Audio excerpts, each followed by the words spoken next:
Bismillahirrahmanirrahim. Assalamu alaikum, dear students. Today we are going to discuss the uses and different properties related with the diode. Dear students, today we are going to discuss diode. Actually, diode एक switch का behaviour देता है.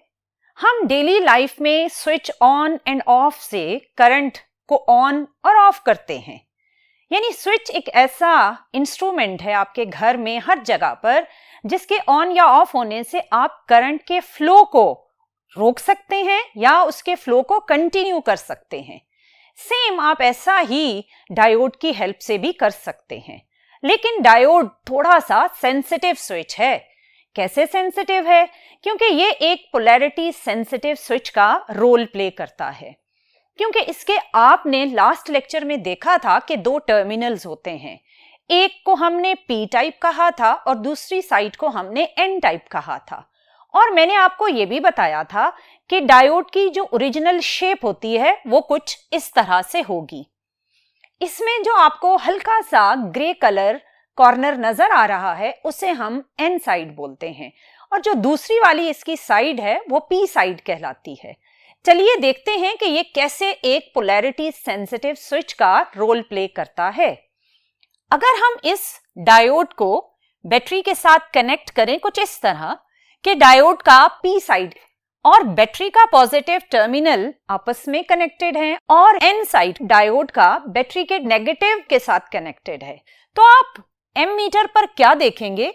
आपको ammeter पर needle move करती हुई नजर आ रही है. इसका मतलब है कि अभी डायोड अगर हमने कनेक्ट किया तो ये एक ऑन स्विच का बिहेवियर दे रहा है और करंट को फ्लो करवा रहा है. चलिए देखते हैं अगर हम इसके उलट पोलैरिटी करें तो क्या होगा. देखिए स्टूडेंट्स, अगर हमने डायोड के पी साइड को बैटरी के नेगेटिव और डायोड के एन साइड को बैटरी के पॉजिटिव के साथ कनेक्ट किया तो हमारे एमीटर पर रीडिंग एकदम से 0 हो गई है. ये क्या इंडिकेट करता है? ये इंडिकेट करता है कि अभी डायोड एक ऑफ स्विच के मोड में चला गया है. सो इसका मतलब जब हम डायोड को ऐसा स्विच यूज करेंगे तो हमें थोड़ा ध्यान करना पड़ेगा, क्योंकि अगर हम गलत लगा गए इसके टर्मिनल तो शायद हमारी रिक्वायरमेंट हो करंट को 0 करना और हमने टर्मिनल्स गलत कनेक्ट कर दिए तो ये तो ऑन स्विच बन जाएगा और करंट फ्लो करने लग जाएगा. सो डायोड को यूज करते हुए केयरफुल रहना पड़ता है. अब ये इसके दो बिहेवियर्स जो आपने देखे, इन दो बिहेवियर्स की रीजन क्या है? इसके पीछे कौन सी फिजिक्स है जिसकी वजह से ये कभी करंट को कंडक्ट करता है और कभी करंट को कंडक्ट होने से रोक लेता है? इसके लिए पहले हम जानेंगे एक टर्म जिसको आपकी बुक्स में बायसिंग के नाम से इंडिकेट किया गया है. बायसिंग क्या है? एक्चुअली आप जब भी किसी भी सर्किट में किसी डीसी सोर्स को कनेक्ट करते हैं और वो डीसी सोर्स आपके लिए कोई ऑपरेटिंग कंडीशंस जनरेट करता है सर्किट में. क्या मतलब? DC source means battery. आपने एक बैटरी सर्किट में कनेक्ट की और शायद आपका मकसद हो कि डीसी सोर्स आपके सर्किट में करंट दे और शायद कभी आप उस करंट को रोकना भी चाहते हो. सो दोनों सिचुएशंस में जब आप बायसिंग करना चाहेंगे यानी डीसी सोर्स को सर्किट में कनेक्ट करना चाहेंगे तो आपकी रिक्वायरमेंट्स अलग अलग हैं. सो डीसी सोर्स आपके सर्किट में जब भी कनेक्ट हो और वो आपके लिए कोई ऑपरेटिंग कंडीशंस जनरेट करे तो इस सिचुएशन का नाम होता है बायसिंग. लेकिन जब हम डायोड को डीसी सोर्स के साथ कनेक्ट करते हैं तो यहां हमें दो तरह के बिहेवियर्स नजर आएंगे. अब बायसिंग हमारे पास डायोड से रिलेटेड अगर है कि हम डायोड के साथ डीसी सोर्स कनेक्ट कर रहे हैं तो ये बायसिंग हमारे पास दो तरह की होती हैं. एक कहलाता है फॉरवर्ड बायसिंग और दूसरी टाइप कहलाती है रिवर्स बायसिंग. सो हम चलकर देखते हैं डिटेल में कि ये फॉरवर्ड बायसिंग कैसे होगा और रिवर्स बायसिंग कैसे होगा. फॉरवर्ड बायसिंग जैसे नाम से ही थोड़ा अंदाजा हो जाता है स्टूडेंट्स के ये कुछ इस तरह का कॉम्बिनेशन होगा जिसमें करंट को हम फॉरवर्ड यानी मूव करवाएंगे, यानी करंट फ्लो करेगा. सो अगर आपने डायोड को डीसी सोर्स के साथ कनेक्ट करना है और उसमें आपका मकसद डायोड को एक ऑन स्विच का रोल देना है और करंट को फ्लो करवाना है तो ये आएगा फॉरवर्ड बायसिंग के अंडर. पहले हम डिटेल में देखेंगे कि फॉरवर्ड बायसिंग जो कि एक ऑन स्विच का बिहेवियर है, जो कि एक क्लोज सर्किट का बिहेवियर है, इसमें कौन सी फिजिक्स इन्वॉल्व है और इसमें जो इलेक्ट्रॉन्स हैं या होल्स हैं उनकी मूवमेंट्स किस किस तरह होंगी।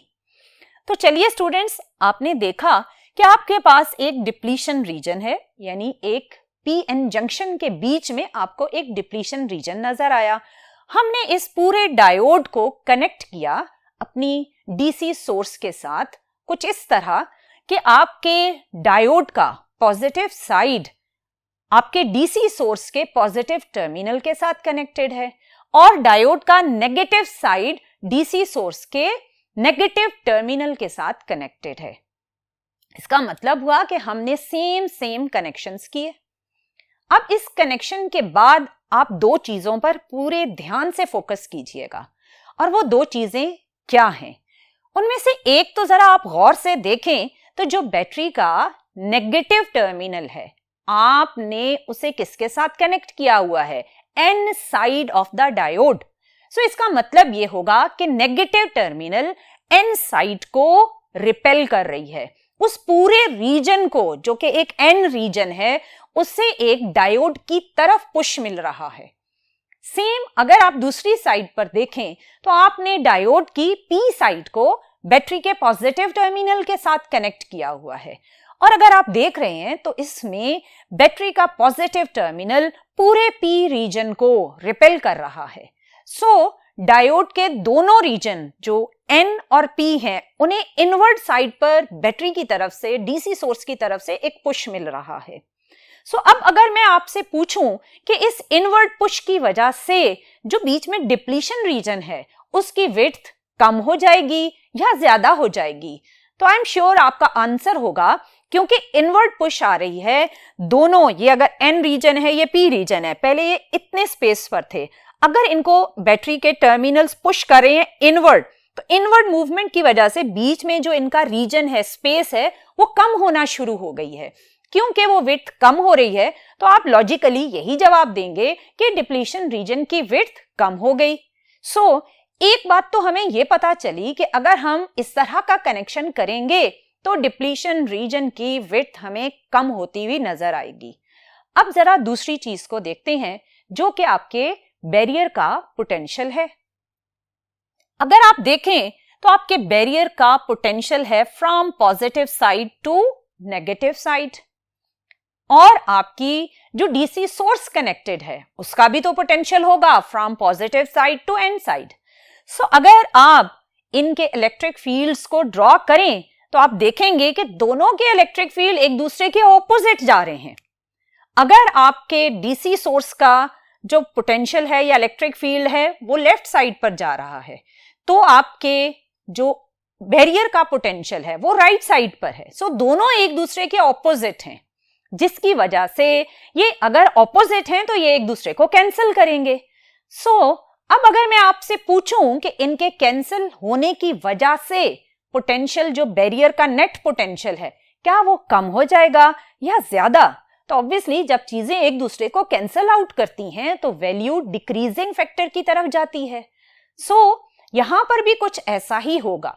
चलिए हम डीसी सोर्स की डिफरेंट वैल्यूज लेकर देखते हैं कि हमारे बैरियर का पोटेंशियल कैसे कैसे खुद को चेंज करता है। अगर ये हमारा जंक्शन या डायोड सिलिकॉन से बना हुआ है तो बैरियर पोटेंशियल की वैल्यू मैंने आपको बताई थी 0.7 वोल्ट होगी। अगर ये बैरियर पोटेंशियल 0.7 वोल्ट का है तो आप जानते हैं कि ये 0.7 वोल्ट एन रीजन में पड़े हुए इलेक्ट्रॉन्स को रोक कर बैठा हुआ है, और इलेक्ट्रॉन बड़ी बेचैनी से इंतजार कर रहे हैं कि कोई मसीहा आए और इस बैरियर की वैल्यू को कम कर दे और वो इलेक्ट्रॉन इस बैरियर को क्रॉस कर लें। इस कॉम्बिनेशन में डीसी सोर्स उसी मसीहा का ही रोल प्ले करती है। डीसी सोर्स के पोटेंशियल को अब अगर हम चेंज करते हैं, लेट्स सपोज आपने डीसी सोर्स की वैल्यू को एडजस्ट किया, 0 से इंक्रीज करते हुए आपने इसे 0.2 वोल्ट तक लेकर गए। अगर आपने डीसी सोर्स को 0.2 वोल्ट रखा तो बैरियर पोटेंशियल है 0.7 और दोनों एक दूसरे के ऑपोजिट हैं। हम ये देखेंगे कि जैसे ही आप डीसी सोर्स को 0.2 पर एडजस्ट करते हो तो बैरियर पर पोटेंशियल 0.7 से कम होकर 0.5 हो जाएगा। क्यों? क्योंकि 0.7 minus 0.2 will give you 0.5 volt. देखा आपने कि जैसे ही हमने डीसी सोर्स के पोटेंशियल को बढ़ाया तो बैरियर का पोटेंशियल कम होना शुरू हो गया। ये वो मौका है जहां एन रीजन के इलेक्ट्रॉन अब खुश होना शुरू हो जाएंगे। अब हम क्या करेंगे, हम डीसी सोर्स के पोटेंशियल को मजीद बढ़ाएंगे। अगर मैं इसको बढ़ाते बढ़ाते 0.6 वोल्ट तक ले जाऊं और बैरियर पोटेंशियल था 0.7, तो 0.7 minus 0.6 will give you 0.1। Barrier potential drop होते होते अब कहां पर पहुंच गया? 0.1 वोल्ट तक। बहुत ही कम रह गया और वो मोमेंट आने वाला है जब इलेक्ट्रॉन इस बैरियर को क्रॉस कर लेंगे। और वो मोमेंट कौन सा होगा? जब आपका डीसी सोर्स 0.7 वोल्ट के बिल्कुल क्लोज आ जाएगा। अगर आपका डीसी सोर्स 0.7 वोल्ट पर है तो देखें स्टूडेंट्स, 0.7 और पोटेंशियल बैरियर का भी है 0.7, ये हो गए इक्वल एंड ऑपोजिट, बिल्कुल कैंसिल होकर 0 हो जाएंगे। बैरियर का पोटेंशियल इस मोमेंट पर 0 हो जाएगा और इलेक्ट्रॉन इस वक्त खुशी से इस बैरियर को क्रॉस करना शुरू कर देंगे क्योंकि उनकी फेवरेबल सिचुएशन आ गई। वो बैरियर जो उनको रोक रहा था वो अब नेट इफेक्टिव नहीं रहा, उसका नेट इफेक्ट अब 0 हो गया क्योंकि हमने डीसी सोर्स इस तरह का कनेक्ट किया है और उसको इस तरह की वेरिएशन दी। और अब अगर आप डीसी सोर्स की वैल्यू को 0.7 से मजीद बढ़ाते हैं तो क्या होगा? 0.7 से लेट्स सपोज आपने कर दी 0.9 वोल्ट, तो क्या होगा? 0.9 वोल्ट में से 0.7 तो बैरियर को कैंसिल करने में यूज हो गया। बच कितना गया? अगर 0.9 में से 0.7 बैरियर में यूज हो गया तो बच जाएगा 0.2 और ये वो 0.2 पोटेंशियल होगा जो आपके एन रीजन में पड़े हुए इलेक्ट्रॉन्स को पुश करेगा, उन पर वर्क परफॉर्म करेगा और उनकी हेल्प से, इलेक्ट्रॉन की हेल्प से एक करंट जनरेट करवाएगा। अब आप देख रहे हैं इलेक्ट्रॉन्स डीसी सोर्स के पोटेंशियल की वजह से मूव कर रहे हैं, तो ये उनका एक आपको anti clockwise direction of current नजर आएगा। ये actually original direction of current है, लेकिन हमारी बुक्स में हर जगह पर ज्यादातर कन्वेंशनल करंट के अकॉर्डिंग डायरेक्शंस मेंशन हैं। अगर हम इस सिचुएशन को कन्वेंशनल करंट के अकॉर्डिंग ड्रॉ करें तो ये कुछ इस तरह होगा, यानी current from positive terminal of DC source to negative terminal होगी। लेकिन एक्चुअल करंट का डायरेक्शन वही है जो मैंने आपको बताया, लेकिन हम कन्वेंशनल करंट के अकॉर्डिंग बुक्स में देखेंगे तो उससे कंफ्यूज नहीं होना आपने। डियर स्टूडेंट्स, आपने देखा कि अगर हम अपने डायोड को फॉरवर्ड बाइसिंग के अकॉर्डिंग कनेक्ट करें तो हमारे पास विद टाइम पोटेंशियल बैरियर की विड्थ कम होती है और पोटेंशियल बैरियर का पोटेंशियल भी कम होना शुरू हो जाता है। जैसे जैसे आप डीसी सोर्स के पोटेंशियल को बढ़ाते जाते हैं और आप जैसे ही 0.7 और इसके बाद वाली वैल्यूज पर आते हैं तो आपके सर्किट में एक करंट फ्लो करना शुरू कर देता है और डायोड एक ऑन स्विच और एक क्लोज सर्किट का बिहेवियर आपको दे रहा है। अगर हम इसी सिचुएशन को आपकी बुक्स के अकॉर्डिंग देखें तो आपकी बुक्स में इसी अरेंजमेंट को कुछ इस सर्किट के अकॉर्डिंग इंडिकेट किया गया है। डियर स्टूडेंट्स, इसमें Pn अगेन आपका डायोड है। इस P साइड को आपने बैटरी के पॉजिटिव टर्मिनल के साथ और N साइड को बैटरी के नेगेटिव टर्मिनल के साथ कनेक्ट किया और ये एरो इंडिकेट कर रहा है कि ये जो डीसी सोर्स है ये आपका एक वेरिएबल डीसी सोर्स है, जहां आपको मैंने दिखाया कि आप कैसे इसके पोटेंशियल को 0 से 0.2 then 0.6 and then 0.7 and so on इसको चेंज करते गए और आपको सर्किट में एक करंट की मूवमेंट नजर आई। जो आपका फॉरवर्ड बाइसिंग होता है उसमें करंट आपका मिली एम्पियर्स में होता है। करंट मेजर करने के लिए हमने सर्किट में सीरीज में एक एमीटर कनेक्ट किया और अगर आप इस डीसी सोर्स के पोटेंशियल को मॉनिटर करना चाहते हैं तो डीसी सोर्स के साथ आप पैरेलल में एक वोल्ट मीटर कनेक्ट करेंगे और वोल्ट मीटर की वैल्यूज को देखकर आपको पता चलेगा कि आपका डीसी सोर्स किस पोटेंशियल को इस वक्त सर्किट में इंट्रोड्यूस करवा रहा है। ये तो आपके बुक के अकॉर्डिंग सर्किट अरेंजमेंट थी, लेकिन इसके अंदर पूरे सर्किट के अंदर क्या फिजिक्स इन्वॉल्व है वो मैंने आपको बड़ी डिटेल में समझाया। अब इसको अगर आप जो करंट और पोटेंशियल का बिहेवियर है अगर आप इसको ग्राफिकली देखें तो वो ग्राफ कुछ इस तरह से बनेगा। आप देख रहे हैं कि एक्स एक्सिस पर हमने पोटेंशियल को ड्रॉ किया और वाई एक्सिस पर हमने करंट को ड्रॉ किया। अगर आप एक्स एक्सिस पर पोटेंशियल की वैल्यू को देखें तो पोटेंशियल आपका वेरी हो रहा है फ्रॉम 0.1, 0.2 एंड 0.4, 5, 6, 7। 0.7 तक आपके पास ऐसा सर्किट में कोई सिग्निफिकेंट करंट नहीं है। जस्ट जो थोड़े बहुत माइनॉरिटी चार्ज कैरियर एग्जिस्ट करते हैं वो थोड़ा बहुत मूव करेंगे तो हल्का सा आपको नीडल मूवमेंट नजर आएगा, जो कि एक बहुत ही निग्लिजिबल, बहुत ही माइनर अमाउंट का करंट होगा। लेकिन आपने जैसे ही 0.7 वोल्ट को क्रॉस किया तो आपको याद है ना क्या हुआ था, जैसे ही 0.7 आया बैरियर पोटेंशियल 0 पर आ गया और उसके बाद जैसे जैसे आप पोटेंशियल की वैल्यूज को बढ़ाते जा रहे हैं तो वैल्यूज बढ़ने से इलेक्ट्रॉन की फेवर में कंडीशंस जा रही थी और ये 0.8, 0.9 एंड सो ऑन जो भी आप पोटेंशियल देंगे वो इलेक्ट्रॉन को सर्किट में बैरियर को क्रॉस करवाता हुआ मूव करवाएगा और आपके पास एक linear relationship between voltage and current generate होगा, जो आपको इस ग्राफ में नजर आ रहा है कि 0.7 वोल्ट को क्रॉस करते ही आपके पास एक लीनियर ग्राफ की शक्ल मिली, जो कि इंडिकेट कर रहा है linear relationship between the current end voltage. अगर आप इस सिचुएशन में जब आपका डायोड कंडक्ट कर रहा है ये मेजर करना चाहते हैं कि आपके डायोड के रेजिस्टेंस की क्या वैल्यू है इस कंडक्टिंग सिचुएशन में, तो बहुत इजीली आप इस ग्राफ से कैलकुलेट कर सकते हैं। इसको आप बोलेंगे forward resistance of the diode while the diode is in conducting situation. इसको आप कैसे कैलकुलेट करेंगे? आपके दिमाग में होगा ओहम्स लॉ।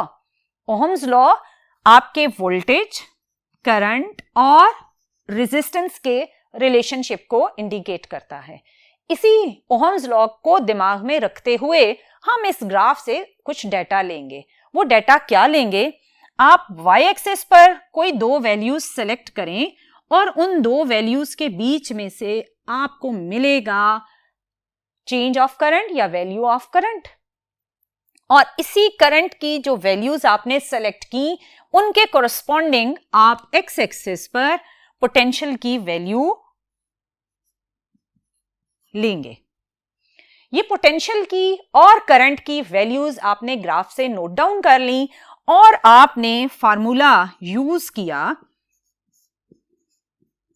जो कि ओहम्स लॉ से ही डेराइव हुआ कि रेजिस्टेंस है ratio of potential and current. आपने जो यहां से डेल्टा आई और डेल्टा वी की वैल्यूज फाइंड की वो यहां आप पुट करोगे तो आपको मिलेगा forward resistance of the diode while the diode is in forward biasing। So इसका नाम है फॉरवर्ड रेजिस्टेंस और इसमें जो पोटेंशियल यूज हो रहा है वो फॉरवर्ड पोटेंशियल है, यानी फॉरवर्ड सिचुएशन का पोटेंशियल है, और ऑब्वियसली करंट भी आपका फॉरवर्ड सिचुएशन का करंट है। सो डियर स्टूडेंट्स, ये वो बाइसिंग थी डायोड की जिसमें आपने ये देखा कि डायोड एक ऑन स्विच का रोल प्ले कर रहा है और आपके सर्किट में जो भी डिवाइसेस कनेक्टेड हैं उनको एक इंक्रीजिंग करंट मिल रहा है। लेकिन अगर आप इसके ऑपोजिट सिचुएशन जनरेट करना चाहें, अगर आप ये चाहते हैं कि आप डायोड को ऑफ स्विच के मोड में लेकर जाएं, इसका मतलब आप अपनी डिवाइसेस को कुछ देर के लिए करंट 0 देना चाहते हैं। इस चेंज के लिए अब आप क्या करेंगे? अब आप शिफ्ट करेंगे reverse biasing of PN junction के मोड में, जहां पर यही डायोड जो अभी आपको करंट दे रहा था ये कुछ ऐसी साइंस के अंदर घुसेगा कि इसके अंदर जो करंट का फ्लो था वो बिल्कुल 0 होकर रह जाएगा। ये कैसे मुमकिन होगा? चलिए देखते हैं। अभी आपने देखा कि रिवर्स बायसिंग में करंट की वैल्यू 0 हो जाएगी, लेकिन ये आपको प्रैक्टिकली कैसे इस पर यकीन आएगा कि वाकई ही क्या करंट की वैल्यू 0 हो जाती है? ये देखने के लिए दोबारा से देखते हैं कि आपके पास एक डायोड जो कि original PN junction depletion region की शक्ल में है, वो कुछ ऐसा है। इस डायोड को अब हम रिवर्स बायसिंग के अकॉर्डिंग कनेक्ट करेंगे, और रिवर्स बायसिंग में कनेक्ट करने के लिए आपने क्या किया कि डायोड का जो पी रीजन है उसे आपने कनेक्ट करना है with negative side of the DC source, और जो आपका नेगेटिव साइड है यानी एन साइड है उसे आपने कनेक्ट करना है with positive side of the DC source, यानी आपने उलट कनेक्शंस करने हैं। जैसे ही आपने ऑपोजिट कनेक्शन किए तो आप एक चीज देखेंगे, और वो क्या? आप देखें कि बैटरी का नेगेटिव टर्मिनल डायोड के पी रीजन के साथ कनेक्टेड है और जो पॉजिटिव टर्मिनल है वो एन रीजन के साथ कनेक्टेड है। तो फौरन आपके दिमाग में आएगा कि ये आपका जो एन रीजन है पॉजिटिव के साथ कनेक्टेड है, तो ये negative terminal of DC source P region को अट्रैक्ट कर लेगा, और जो आपका पी साइड है डीसी सोर्स का पॉजिटिव टर्मिनल है वो एन रीजन के इलेक्ट्रॉन्स को अट्रैक्ट कर लेगा। बिल्कुल सही सोच रहे हैं आप, ऐसा ही होगा। सो देखते हैं कि अगर ये एन रीजन के इलेक्ट्रॉन्स हैं और ये पी रीजन के होल्स हैं, इन्हें बैटरी के टर्मिनल्स अपनी तरफ खींच रहे हैं। अगर वो इनको आउटवर्ड खींच रहे हैं तो इनके बीच में अगर ओरिजिनल स्पेस ये थी और बैटरी के टर्मिनल्स इन्हें आउटवर्ड अट्रैक्ट कर रहे हैं तो ये बाहर की तरफ खिंच जाएंगे। जैसे ही ये बाहर की तरफ डिस्प्लेस होंगे तो डिप्लीशन रीजन की जो विड्थ है वो ऑटोमेटिकली क्या हो जाएगी? बढ़ जाएगी।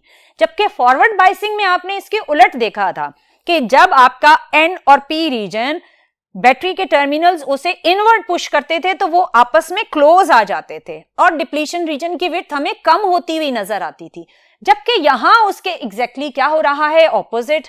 जो टर्मिनल्स हैं डीसी सोर्स के वो एन और पी रीजन को आउटवर्ड अट्रैक्ट करते हैं, जिसकी वजह से इनकी आउटवर्ड मूवमेंट से डिप्लीशन रीजन की विड्थ बढ़ती हुई हमें नजर आती है। लेकिन क्या बैटरी का टर्मिनल इन्हें फ्लो करवाने में कामयाब हो जाएगा? नहीं, ऐसा नहीं होता। उसकी रीजन क्या है? उसके लिए देखिए, आपका जो पोटेंशियल बैरियर है उसका पोटेंशियल है 0.7 वोल्ट, और आपने देखा कि अगर हम इलेक्ट्रिक फील्ड्स ड्रॉ करें तो बैरियर का पोटेंशियल है फ्रॉम, या इलेक्ट्रिक फील्ड है फ्रॉम पॉजिटिव टू नेगेटिव। और अगर मैं इस समय डीसी सोर्स का इलेक्ट्रिक फील्ड ड्रॉ करूं तो यहां तो मुझे क्या मिल रहा है कि डीसी सोर्स का इलेक्ट्रिक फील्ड भी फ्रॉम पॉजिटिव टू नेगेटिव, और दोनों के फील्ड यानी डिप्लीशन रीजन का फील्ड और डीसी सोर्स का फील्ड यहां पर बिल्कुल एक डायरेक्शन में जा रहे हैं, ये कैंसिल नहीं कर रहे, अब ये ऐड अप हो रहे हैं। सो क्या होगा डियर स्टूडेंट्स कि यहां पर फॉरवर्ड बायसिंग के ऑपोजिट चीज हुई।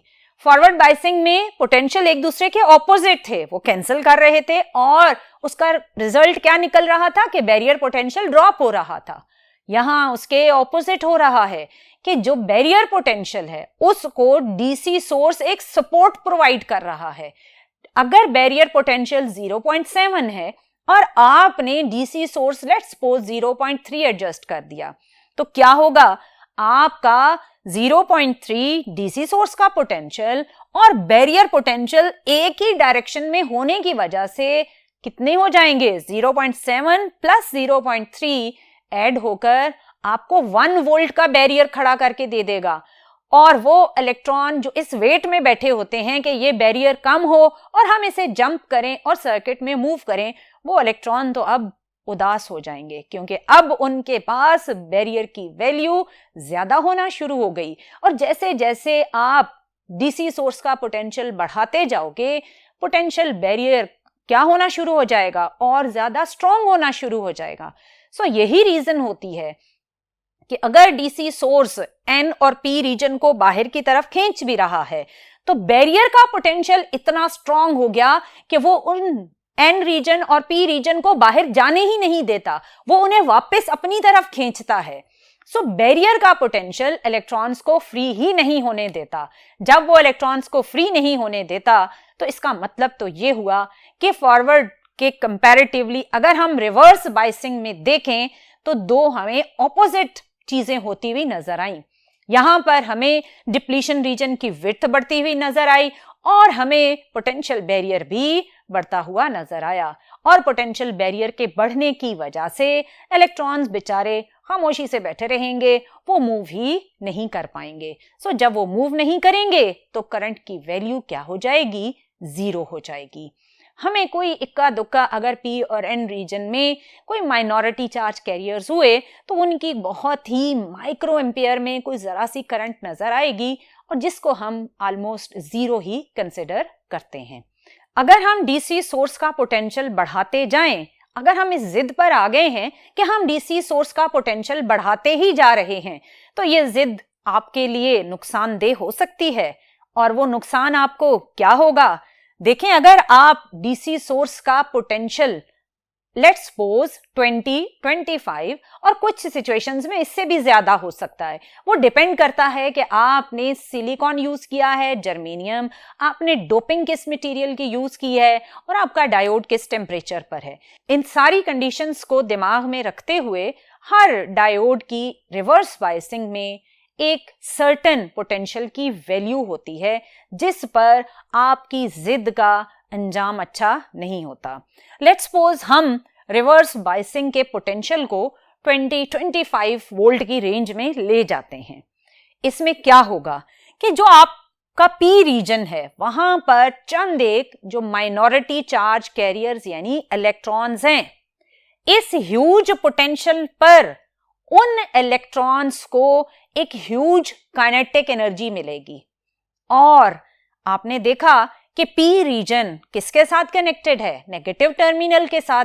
इसका मतलब कि ये नेगेटिव पोटेंशियल पी रीजन के माइनॉरिटी चार्ज कैरियर्स को रिपेल कर रहा है, और इस रिपल्सिव इफेक्ट को आपने बहुत ज्यादा स्ट्रॉन्ग बना दिया। इतना स्ट्रॉन्ग कि ये माइनॉरिटी चार्ज कैरियर्स इतनी काइनेटिक एनर्जी गेन कर चुके हैं कि वो अब इस डिप्लीशन रीजन को क्रॉस करने की एबिलिटी हासिल कर लेंगे। जैसे ही वो बैरियर को क्रॉस करने लगेंगे, तो यहां डियर स्टूडेंट्स पूरे ध्यान से एक बात सुननी है कि जैसे ही इलेक्ट्रॉन आपके इस बैरियर डिप्लीशन रीजन के अंदर गया, तो आप जानते हैं कि ये डिप्लीशन रीजन लेट्स सपोज हमने सिलिकॉन से बनाया हुआ है, तो सिलिकॉन के एटम्स इस डिप्लीशन रीजन के अंदर, आपको मैं एक सिलिकॉन दिखा रही हूं, इस सिलिकॉन जो कि डिप्लीशन रीजन में मौजूद है, इसके आपको 4 वैलेंस इलेक्ट्रॉन्स और 4 कोवेलेंट बॉन्डिंग्स नजर आ रही हैं। जैसे ही इलेक्ट्रॉन एक हाई काइनेटिक एनर्जी के साथ इस रीजन को क्रॉस करेगा, तो इलेक्ट्रॉन सिलिकॉन के इस कोवेलेंट बॉन्ड को हिट करता हुआ, इधर से शूट करता हुआ तेजी के साथ वो गुजर जाएगा। जैसे ही वो गुजरेगा तो अपनी काइनेटिक एनर्जी की वजह से इस कोलिजन के प्रोसेस में वो सिलिकॉन के कोवेलेंट बॉन्ड को ब्रेक कर देगा, और उस ब्रेक ऑफ कोवेलेंट बॉन्ड की वजह से एक और फ्री इलेक्ट्रॉन जनरेट हो जाएगा जिसके पास अगेन एक ह्यूज काइनेटिक एनर्जी होगी, और वो इलेक्ट्रॉन अब एक और सिलिकॉन के कोवेलेंट बॉन्ड को ब्रेक करेगा। सो क्या होगा कि जैसे ही आप एक सर्टेन पोटेंशियल की वैल्यू पर डीसी सोर्स को फिक्स करते हैं, और वो डिफरेंट है डिफरेंट केसेस में, उस पोटेंशियल की वजह से जो minority charge carrier P region के थे उनको इतनी काइनेटिक एनर्जी मिली कि वो बैरियर क्रॉस करने लगे, और बैरियर क्रॉस करते हुए उन्होंने सिलिकॉन के कोवेलेंट बॉन्ड्स को ब्रेक किया, और एक इलेक्ट्रॉन की जगह बने 2 इलेक्ट्रॉन, 2 की जगह फिर बनेंगे 4 इलेक्ट्रॉन। तो क्या होगा कि नंबर ऑफ इलेक्ट्रॉन्स मल्टीप्लाई होना शुरू हो जाएंगे। ये एक एवालॉन्च की शक्ल इख्तियार करना शुरू कर देगा। जिस तरह आपने देखा होगा कि अगर एक ग्लेशियर है, पहाड़ से अगर बर्फ का एक छोटा सा टुकड़ा गिरता है तो वो नीचे आते आते आते आते बाकी बर्फ को भी साथ मिलाता आता है और एक तूफान की शक्ल अडॉप्ट कर लेता है। सो यहां पर भी कुछ ऐसा ही हुआ कि इलेक्ट्रॉन्स आए और इलेक्ट्रॉन्स ने डिप्लीशन रीजन के अंदर नंबर ऑफ इलेक्ट्रॉन्स को मल्टीप्लाई करना शुरू कर दिया और एक एवालॉन्च का इफेक्ट जनरेट किया। इस मोमेंट पर जब इलेक्ट्रॉन का नंबर बहुत ज्यादा बढ़ जाएगा तो आपका जंक्शन किस मोड में चला जाएगा? ब्रेक डाउन वोल्टेज वाले मोड में। ब्रेक डाउन का यह मतलब नहीं है कि आपका डायोड दो टुकड़े हो जाएगा। इसका मतलब यह है कि जब आपने ऐसा रिवर्स पोटेंशियल सेट कर दिया जिस पर इलेक्ट्रॉन्स का नंबर डिप्लीशन रीजन के अंदर एक ह्यूज शक्ल इख्तियार कर गया, तो आपका डिप्लीशन रीजन उस वक्त डायोड के अंदर जो मौजूद डिप्लीशन रीजन है वो इतना हीट अप हो जाएगा कि आपके डायोड को जला देगा। आपका डायोड जल जाएगा और आपके सर्किट में दोबारा यूज करने के काबिल नहीं रहेगा। ये वो नतीजा था जो आपकी जिद की सूरत में निकलना था कि आप बजिद हैं कि मैं रिवर्स पोटेंशियल को बढ़ाता ही जाऊं। सो उस जिद का नतीजा क्या निकला कि आपका जो डायोड था वो ही जल गया। सो इसीलिए स्टूडेंट्स कहते हैं कि जिद करना अच्छी बात नहीं। सो अगर आप किसी भी डायोड को रिवर्स बायसिंग में यूज कर रहे हैं तो आपको उसके ब्रेक डाउन वोल्टेज की वैल्यू पता होनी चाहिए ताकि आप उससे नीचे नीचे तक अपने डीसी सोर्स का पोटेंशियल रखें ताकि आपका डायोड ब्रेक डाउन वोल्टेज के मोड में आकर कहीं जल ना जाए। जैसे ही ये ब्रेक डाउन वोल्टेज आता है तो आपका जो जंक्शन है क्योंकि वो खत्म हो जाएगा, जल जाएगा, तो आपके सर्किट में एक ह्यूज करंट फ्लो करता है और उस करंट को कहा जाता है सैचुरेशन करंट, जिसकी अमाउंट अच्छी खासी एकदम सडन इंक्रीज इन करंट होगा और वो आएगा सैचुरेशन करंट के मोड में और वो आपकी डिवाइसेस को खराब भी कर सकता है। सो while using the diode be careful कि आप उसके ब्रेक डाउन वोल्टेज को क्रॉस ना करें। अगर आप इसी सारे प्रोसेस को अपनी बुक्स में देखें तो आपकी बुक्स में जो सर्किट डायग्राम है वो कुछ इस तरह से है कि जो आपका डायोड है उसका एन साइड बैटरी के पॉजिटिव टर्मिनल के साथ और जो पी साइड है वो बैटरी के नेगेटिव टर्मिनल के साथ कनेक्टेड है, यानी रिवर्स कनेक्शंस हैं। और अगेन आपने करंट जो भी इसमें बहुत माइनॉरिटी चार्ज कैरियर की वजह से जो थोड़ा बहुत करंट होगा उसको माइक्रो एम्पेयर्स में मेजर करने के लिए आपने एमीटर सीरीज में कनेक्ट किया और आपका जो वेरिएबल डीसी सोर्स का पोटेंशियल है उसे मॉनिटर करने के लिए आपने वोल्ट मीटर पैरेलल में कनेक्ट किया। इससे जो आपको वोल्टेज और करंट की वैल्यूज मिलेंगी अगर आप उनको ग्राफ पर ड्रॉ करें तो रिवर्स बायसिंग का ग्राफ कुछ इस तरह से बनेगा। रिवर्स बायसिंग में क्योंकि आपका पोटेंशियल भी नेगेटिव है और करंट की वैल्यूज भी रिवर्स हो गई, हम थर्ड क्वाड्रेंट की हेल्प लेंगे। थर्ड क्वाड्रेंट में आपने एक्स एक्सिस पर अपने रिवर्स पोटेंशियल की वैल्यूज को ड्रॉ किया और वाई एक्सिस पर आपने करंट की वैल्यूज को ड्रॉ किया। अगर आप देखें तो पोटेंशियल आप जो डीसी सोर्स का पोटेंशियल है उसे आप ग्रेजुअली इंक्रीज करते जा रहे हैं, लेकिन आपको वाई एक्सिस पर करंट का कोई भी इंक्रीज नहीं मिल रहा। यहां पर ये जो जस्ट आपको करंट की वैल्यू नजर आ रही है ये सिर्फ और सिर्फ जो थोड़े बहुत आपके माइनॉरिटी चार्ज कैरियर्स हैं जो कि एक बहुत ही निग्लिजिबल करंट जनरेट करेंगे जिसको हम ऑलमोस्ट जीरो ही कंसिडर करते हैं, ये वो करंट है। लेकिन अगर आपके डीसी सोर्स के साथ कनेक्टेड डायोड का बैरियर का पोटेंशियल या ब्रेक डाउन पोटेंशियल उसका -20 और -25 के बीच में है तो आप क्या देखोगे, जैसे ही आपका डीसी सोर्स -20 या -25 की रेंज में आया तो यह आपके जंक्शन का, आपके डायोड का ब्रेक डाउन वोल्टेज था। इस ब्रेक डाउन के मोमेंट पर आपके सर्किट में सैचुरेशन करंट आएगी और एक ह्यूज इंक्रीज इन करंट आएगा। ये आपका एक सडन इंक्रीज इन करंट है जो कि सैचुरेशन करंट के नाम से आपकी बुक्स में मेंशन है। और यहां पर ये आपका जो -25 है ये ऑलमोस्ट आपका जो भी डायोड आपने यूज किया हुआ है ये उसका ब्रेक डाउन वोल्टेज की वैल्यू को इंडिकेट करेगा। यहां तक आपने ये देखा कि जब आपका डायोड फॉरवर्ड बायसिंग में था तो वो एक क्लोज सर्किट और एक ऑन स्विच का बिहेवियर दे रहा था, लेकिन जब आपने उस डायोड को रिवर्स बायसिंग में कनेक्ट किया तो वही डायोड आपका करंट जीरो करके बैठ गया और उसने इलेक्ट्रॉन्स को रोक दिया और इलेक्ट्रॉन का फ्लो जैसे ही जीरो हुआ तो रिवर्स बायसिंग में आपके पास करंट की वैल्यू जीरो हो गई। आपने इन दो डिफरेंट ऑब्जर्वेशंस में ये चीज़ें नोट की कि फॉरवर्ड बायसिंग में जब आप किसी भी डायोड को कनेक्ट करते हैं तो डिप्लीशन रीजन की विड्थ कम हो जाती है, पोटेंशियल बैरियर की वैल्यू भी कम हो जाती है और इलेक्ट्रॉन्स जो कि मेजॉरिटी चार्ज कैरियर्स हैं वो फ्लो करने लग जाते हैं और आपको करंट मिलना शुरू हो जाता है। जबकि रिवर्स बायसिंग में इसके एग्जैक्टली ऑपोजिट हुआ। जैसे ही आपने डायोड को रिवर्स बायसिंग में कनेक्ट किया तो डायोड के डिप्लीशन रीजन की विड्थ एक तो बढ़ना शुरू हो गई और दूसरा इसके साथ साथ जो बैरियर पोटेंशियल की वैल्यू थी वो भी बढ़ना शुरू हो गई और इलेक्ट्रॉन के लिए बैरियर को क्रॉस करना नामुमकिन सा हो गया। और इसमें अगर आपको रिवर्स बायसिंग में अगर आपको थोड़ी बहुत करंट मिली भी तो वो सिर्फ और सिर्फ चंद एक माइनॉरिटी चार्ज कैरियर जो N और P रीजन में मौजूद थे उनकी वजह से आपको नजर आएगी। अगर हम आज के लेक्चर को समराइज करें तो कुछ इस तरह से होगा। आप देख रहे हैं कि differences between forward biasing and reverse biasing, क्योंकि ये टॉपिक अगर अलग अलग आपके पेपर में आए तो फॉरवर्ड बायसिंग और रिवर्स बायसिंग को वो शॉर्ट क्वेश्चंस की शक्ल में भी पूछ सकता है और अगर आपके पास दोनों कंबाइन होकर आए तो ये एक लॉन्ग क्वेश्चन की शक्ल भी इख्तियार कर लेता है। अगर लॉन्ग आए या शॉर्ट आए दोनों तरह से मैंने आपको सारी डिटेल इसकी समझा दी।